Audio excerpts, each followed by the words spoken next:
నమస్కారం అండి. సుహాసిస్లమ్మ. గురుగారు రీసెంట్గా కొన్ని రోజుల క్రితం తమిళనాడులో ఒక సభ జరిగింది. ఏంటంటే చౌదరీస్ అందరూ కలిసి కుల రాజకీయాలు అనేసి వాళ్ళ కులాన్ని వాళ్ళు ఏకమవ్వాలి అనే ఉద్దేశంతో ఒక మీటింగ్ పెట్టి చేశారు. అసలు ఈ కుల రాజకీయాలు ఎంతవరకు ఉపయోగపడతాయి అంటారు మన దగ్గర? ఇది మంచికంటారా లేకపోతే దేనికి సంకేతం అంటారు? మేము ఉన్నాము అని గుర్తింపు చేసుకోవడానికి ఓపెన్గా మాట్లాడుతున్నా. ఒక్కటైతే నిజమమ్మా, మన తెలుగు రాష్ట్రాల్లో కాపు మహానాడు విన్నావుగా? విన్నావా? విన్నాను. రైట్. దళిత మహాసభ విన్నావా?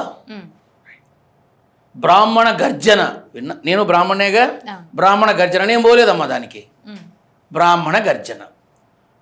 ఇప్పుడు ఈ కమ్మ మహాసభ. వాళ్ళకి వాళ్ళు బాహ్య ప్రపంచంలో పెద్దగా చూపించుకునే క్రమంలో గొప్పగా విశదీకరించి వివరించి తెలియపరచాలి అన్న వాళ్ళ ఆకాంక్షతో ఏదో ఒకటి మన కులానికి మనం చేశాము అన్న ప్రతి విషయంలోనూ ముందున్నాము అనే గుర్తింపు కోసమో మరి ఏ ఇతర ప్రయోజనాల కోసమో నాకు అనవసరం, నాకు తెలియదు, నాకు వద్దు. కానీ ఈ కులాల పేరుతో మనుషుల మధ్యలో ప్రజల మధ్యలో ఒక చిచ్చు మాత్రం రాజేశారు. కొంతమంది వాళ్ళని తిడతారు, కొంతమంది వీళ్ళని తిడతారు. ముస్లిమ్స్ చేయట్లేదా? క్రిస్టియన్స్ చేయట్లేదా? అలాగే ఇప్పుడు వీళ్ళు మొదలుపెట్టారు. హైందవ శంకారావం అన్ని కులాల వాళ్ళు ఉన్నారు అందులో. సో ఈ కులాలకి సంబంధించి ఈ కమ్మ మహానాడు, కాపు మహానాడు, దళిత మహానాడు, బ్రాహ్మణ గర్జన, ఈ రెడ్డిల శంకారావం సంథింగ్ ఇలాంటివన్నీ కూడా ఒక గుర్తింపు, ఒక స్థాయి, ఒక హోదా, ఒక పదవి ఇలాంటి కాంక్షలతో జరుగుతున్నాయేమో అనుకుంటా నేను. నేను ఇదే అనుకుంటా. సో ఇట్లాంటి సభల వల్ల ఒక వారం రోజులు దాని గురించి మల్లగుల్లాలు అవుతాయి.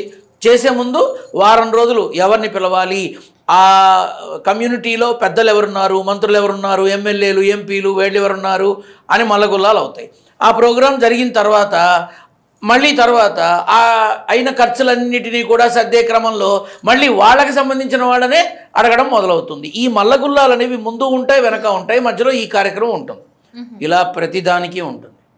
ఇలా మేము చేసాం అని చూపించుకునే క్రమంలో చూపించి ఏదన్నా ఒక మంచి అవకాశం, పదవి, ప్రాముఖ్యత, హోదా, స్థాయి దక్కే అవకాశం ఉంటుంది. ప్రజలకి ఏమైనా ఉందా? ఆ కమ్యూనిటీలో ఎవరికైనా ఉందా? ఏముంది? కాబట్టి ఈ వేదికలు ప్రజలకి ఉపయోగపడేది చేయాలి.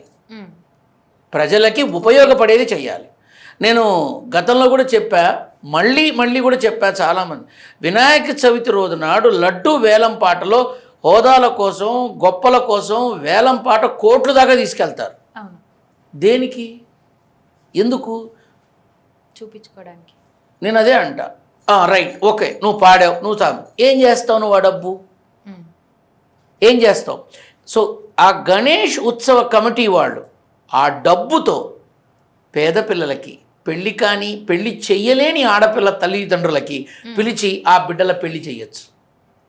ఒక 2 కోట్లతో తక్కువ ధరలో 10 అంతస్తుల భవంతి కట్టి నిలువ నీడలేని వాళ్ళకి, వృద్ధులకి, అనాథలకి ఆవాసం కల్పించవచ్చు.